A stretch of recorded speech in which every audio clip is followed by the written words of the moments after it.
तो सैमसंग का एक अदद फ़ोन है मेरे हाथ में, फोल्डेबल फ़ोन है क्वालकॉम CPU में। इसको FRP लॉक लग चुका है, एंड्रॉयड 14 में है। और इसको FRP ख़त्म करने के लिए आपने सबसे पहले फ़ोन को ऑफ़ कर देना है। यहाँ पे आपने एक अदद USB केबल लेनी है। USB केबल को आपने दरमियान से छील देना है, यानी कि यहाँ पे 4 केबलें हमें मिलती हैं इस केबल के अंदर। आपने रेड वाली और वाइट वाली छोड़ देनी है। बाकी जो 2 बचती हैं ब्लैक कलर की और ग्रीन कलर की, इन केबल्स को आपने आपस में जोड़ लेना है। देखें मैं जोड़ता हूँ, आपने कुछ इस तरह से जोड़ लेना है इन तमाम केबल्स को। ये आप कोई सी भी केबल ले सकते हैं, टाइप C की केबल आपने लेनी है और इन तमाम केबल्स को आपने यूं करके जोड़ लेना है। यहाँ पे एहतियात करनी है, कोई और केबल आपने इनके साथ नहीं जोड़नी, लेकिन आपने बहुत ज़्यादा एहतियात करनी है। अब आपने ये केबल कंप्यूटर के साथ कनेक्ट कर देनी है। अब यहाँ पे फ़ोन के दोनों वॉल्यूम के बटन मैंने प्रेस करके रखे और यही केबल हम फ़ोन के साथ कनेक्ट कर देंगे। फ़ोन मुकम्मल ऑफ़ है, ऑफ़ फ़ोन के साथ ये केबल कनेक्ट की। पावर का बटन यूँ करके दबाते दबाते दबाते दबाते अब छोड़ देना और ये केबल डिस्कनेक्ट कर देनी है। ठीक है। अब आपने कोई और केबल उठानी है जो ठीक केबल हो, वो कंप्यूटर के साथ कनेक्ट होनी चाहिए।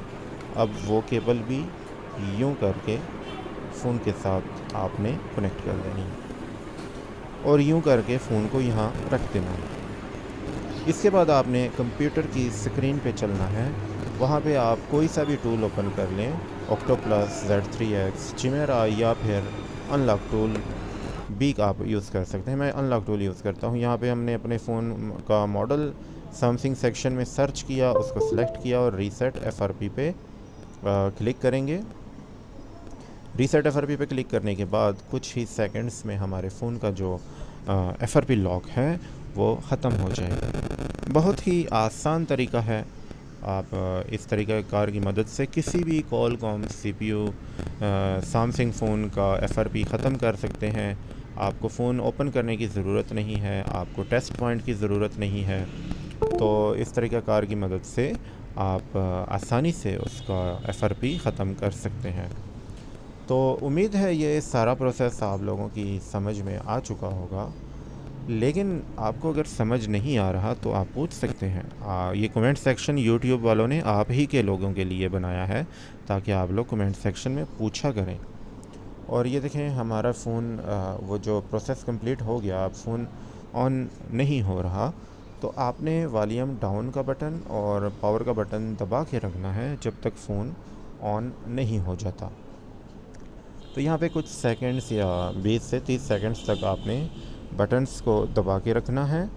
जब फ़ोन ऑन हो जाए तो आपने बटन्स को छोड़ देना है और इसके बाद आप देखेंगे कि आपके फ़ोन का FRP ख़त्म हो जाएगा। और मैं उम्मीद करता हूँ कि आप लोगों को ये सारी बातें समझ में आ रही होंगी, और अगर समझ नहीं आ रही तो फिर मुश्किल है आप लोगों को समझाना। तो ये हमारा फ़ोन ऑन हो चुका है। अब इसका जो सेटअप विज़िट की सेटिंग है आपने वो करनी है, यानी कि नेक्स्ट नेक्स्ट नेक्स्ट पे क्लिक करते जाएं तो वो सेटिंग हो जाएगी। किसी किस्म की ID आपसे नहीं मांगेगा आपका फ़ोन, और आप कस्टमर से 2000 रुपये ले लीजिएगा, क्योंकि आपने बहुत सारी मेहनत की है। मेहनत का फल बहुत मीठा होता है और ये फल अक्सर औक़ात कड़वा भी हो जाता है, क्योंकि बाज़ औक़ात मोबाइल ठीक करते हुए अगर हाथों में कपकपी हो तो मोबाइल गिर भी सकता है, केबलें ऊपर नीचे भी हो सकती हैं, सॉफ्टवेयर गलत भी इंस्टॉल हो सकते हैं और मोबाइल डेड भी हो सकता है। और अगर मोबाइल डेड हो जाए तो जो कस्टमर है वो आपको पैसे नहीं देगा, बल्कि कुछ और देगा, और उन कुछ और लेने से पहले आप एहतियात किया करें। एहतियात बहुत ज़रूरी है।